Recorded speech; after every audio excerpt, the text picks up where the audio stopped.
Hello guys, Mr. Mixius Spitalik here, and welcome back to another video. Today I'm going to break down the news that Walter Hamada has been appointed to oversee the DC films in a position similar to the ones occupied by Kevin Feige at Marvel Studios and Kathleen Kennedy at Lucasfilm. So let's jump into it. As you all probably know, unless you've been living under a rock for the past months, the future of DC films has been a little fuzzy, to say the least. After the undeniable underperformance of Justice League, whether or not it was a good film, it's a whole other story, Warner Brothers co-president of production John Berg left the DC Movies division, which he oversaw with Geoff Johns. With fans wondering about if a reboot was the way out, here comes a new leader who has an interesting backstory. If you only go to the movies to watch superhero flicks, his name will be unknown for you, although not anymore. However, if you're familiar with the horror genre, particularly with New Line's horror movies, then you should know who he is. Walter Hamada was one of the executives behind the massively successful It movie and the Conjuring universe, which were all made under New Line, which is owned by Warner Brothers. The Hollywood Reporter, where the story broke, claims that Hamada will work alongside Geoff Johns, who will maintain his position as DC's creative chief officer. So, Walter Hamada clearly has a good track record as a producer. He was one of the producers responsible for It, which was very successful. With just a budget of $35 million, it made almost $800 million worldwide. That's what you call a success.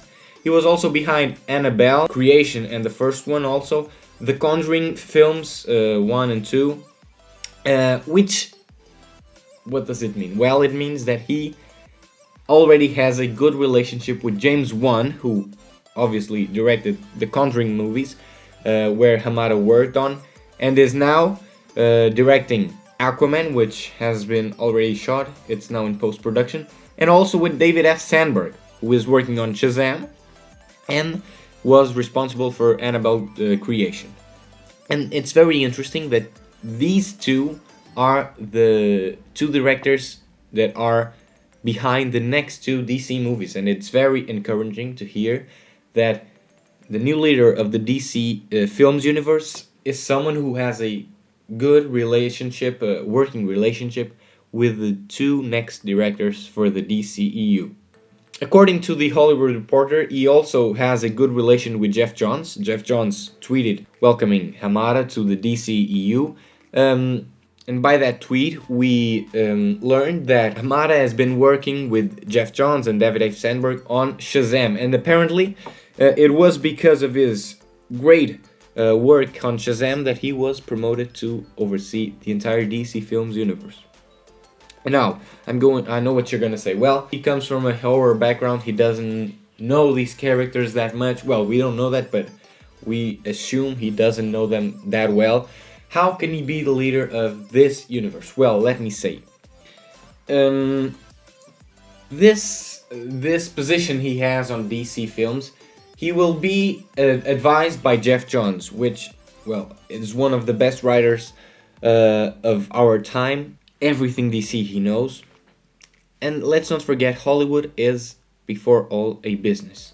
And so it's very important for someone to be very business savvy in order for a movie, and in this case, a cinematic universe, to succeed. So, I would say that a guy who turns a 35 million budget film into a 800 million worldwide movie like It, well, we don't know the extent of his involvement in It, but as we understand, it was quite a bit.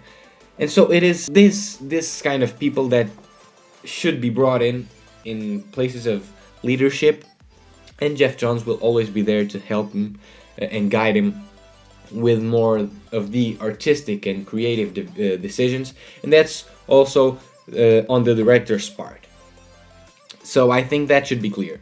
Now, because of the horror roots, well, let me say, and David F. Sandberg gave a very good example recently of some directors who came from horror backgrounds and that turned out great movies in the end. Example number one, Sam Raimi. Well, the director of the Spider-Man, the original Spider-Man trilogy with Tobey Maguire. He came from a background horror, and well, Spider-Man 2 principally, like, is considered one of the best superhero movies of all time. James Gunn came from a horror background. He, of course, directed the 2 Guardians of the Galaxy movie and is working currently on the 3rd one. Scott Derrickson, who also came from horror roots and directed Marvel's Doctor Strange. James Wan himself, which, although he hasn't shown us that he has a great movie in Aquaman, but he came from a horror route and he has already delivered a great movie outside of the horror genre, which is Fast and the Furious 8. And he had a tragic accident in between, and he still delivered a great movie. So we have all the hopes that Aquaman will turn out very good. And David F. Sandberg himself, he of course directed Annabelle Creation, Lights Out, which were 2 very critically acclaimed movies. Audiences enjoyed it very much. They were successes financially. And Shazam is looking pretty good.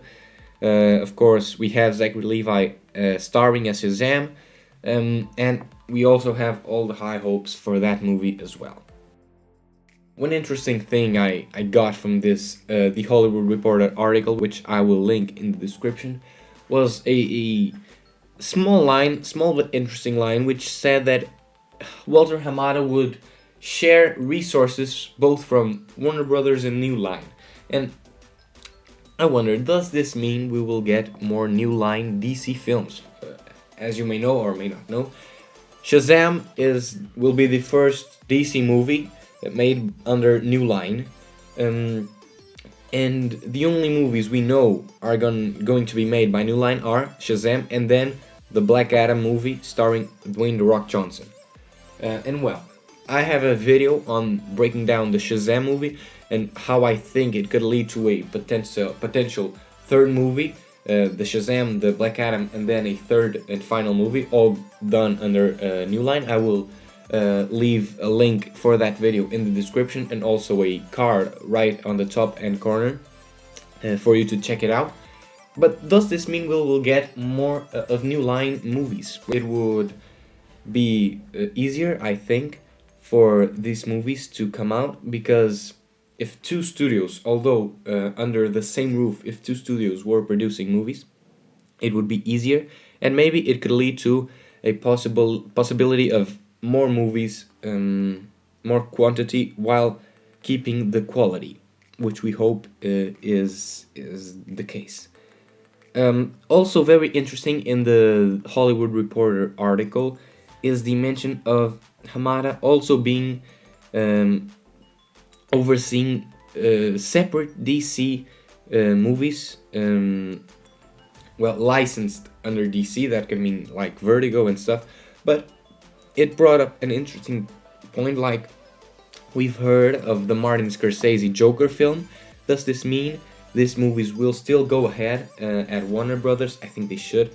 I've made a video about who I think should play Martin Scorsese's Joker. I will leave another card on the video for you to check it out, and I will leave it linked in the description if you prefer that way. But does this mean we might get more standalone, like how many people are calling it the Elseworlds movies? Well, it would be interesting, to say the least.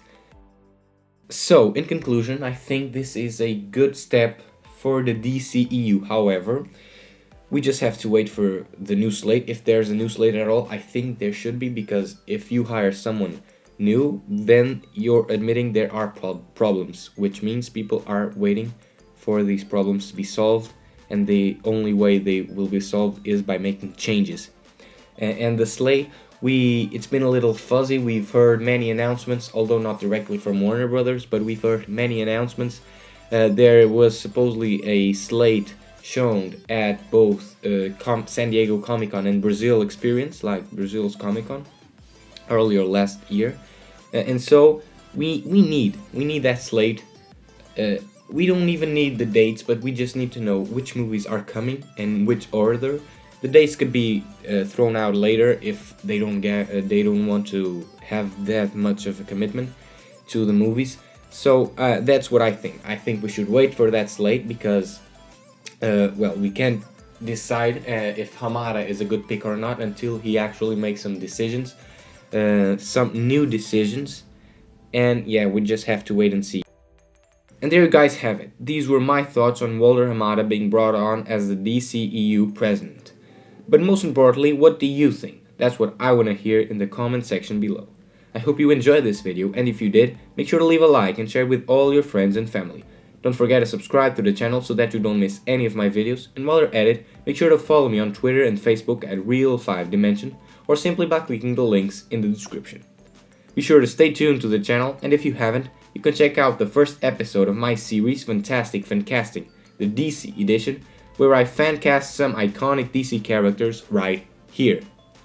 I hope you have a great day. Mr. Mixius Pitalik, out.